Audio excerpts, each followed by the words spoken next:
What does it take to be a good yoga teacher? As I'm teaching the Spire Yoga training, and I'm coming across all these brilliant minds that are practicing and learning the ways of balancing the body and creating a pain-free body, I'm also watching videos of how they are going out there in the world and starting to teach. Starting to teach can be a bit daunting. It can certainly be nerve-wracking. And I remember when I had to stand up in front of like 15 odd people, I was really nervous about how my words were going to come out. But more than that, I was also fearful that I was going to forget the sequence that I had planned to teach. The beauty of the Spire Yoga method is that the sequence is a set sequence. It's developed in a way that it will build on the body to create a pain-free and balanced body. The reason why people experience chronic pain in the body is because they have muscular imbalance, at least a good 80% of the time. And Spire Yoga is created to bring muscular balance back into the body, to strengthen the muscles that have been weak for a long time, and to balance the ones that have been overused and stretched, almost to the point of becoming elastic, such that they may even break if stretched more. So, what does it take to be a good yoga teacher? Number one, practice. Practice, practice, practice. There's no silver bullet. There's no magic pill that you're just going to take and you're going to be a very, very advanced and proficient yoga teacher. It does take numerous classes full of different types of people, spread across all walks of life and over a large period of time. I've been teaching yoga for more than 13 years. And I know that that level of ease and confidence that I now feel when I walk into a room, which is full of all sorts of people expecting different things, that kind of confidence comes purely through practice. The second most important thing I feel is get to know yourself. Get to know the kind of yoga that you love. Get to know your body. Get to know what you love. Whether it's a set sequence that you're studying or it is something that you're exploring through your practice, through your asana, through the different postures that you're enjoying.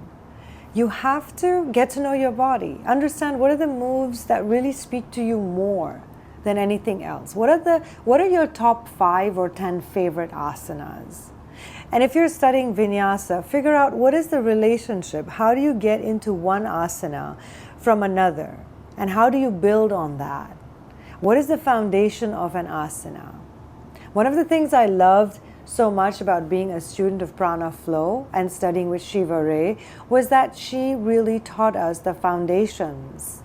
And from the foundations, we built on asanas. Nothing was abrupt. Nothing was changing too fast. Everything was part of the flow of breath and life. And in that, we learned how to link different asanas. We learned how to link different poses that allowed us freedom of expression, expansion of the body, contraction where necessary. So building flexibility and strength where necessary, where needed. So, and this is also a really fun exploration to just dive into what do you love, which are your favorite poses, and keep doing them and let them speak to you. Give yourself a little poetic license. Go ahead and explore a little extra movement. If you're doing cat-cow, for instance, and you're on all fours, maybe don't move in a traditional cat-cow. Maybe start moving, add a little bit more to your cat-cow. Maybe when you take the cat stretch, hang out there for a little bit longer. See how your hips need to wiggle in that pose. Maybe see how your shoulders need to adjust. So you want to take like these micro movements that really help you explore and play with the pose. This is just going to add to your vocabulary of poses. It's going to add to your repertoire. It's going to add to your confidence around those poses. Third and final thing that I feel helps in being a good yoga teacher is just being your authentic, vulnerable self. Be safe in who you are. Create conditions where when you walk into a room, just be authentic and honest. If you're feeling your best, Say it out loud.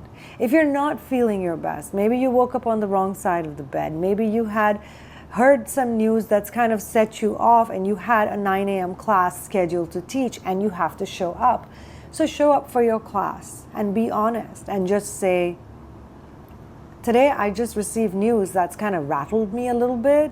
So I'm going to try my best to stay with the sequence. I'm going to try my best to teach you how to breathe because I need to remember how to breathe today. Because, when things come at us, sometimes we forget things that we've been learning and studying for a long time. We have like that momentary glitch. So just be vulnerable and be real because people love that. People can really connect to someone who's being honest, who's being straight, who's going through some aspect of life that we're all going to be gifted with from time to time. Life will shake us and rattle us and stir us. So, letting yourself just be where you're at, having the safety and the confidence to just share. And even say, look, I'm not particularly confident today. I'm a little shaky, so bear with me. We're going to do this. We're going to ride this surf together. So I think these are the 3 things that are essential in the journey of being a good yoga teacher. And more of it will really make you the best yoga teacher. And you have to stick with that. You have to keep with it because the more you do it, the better it gets. The more you refine that skill, the more you refine that muscle. You strengthen that muscle inside yourself. So enjoy your yoga journey, explore your body, and through your body, explore your breath. Find out the places your breath is confident. Find out the places you're not breathing that comfortably. And always, always get curious. Instead of shunning yourself or condemning yourself or having some kind of a reprimand ready, step back and be like, whoa, what was that about? So give yourself that space. It makes all the difference. Enjoy your yoga journey.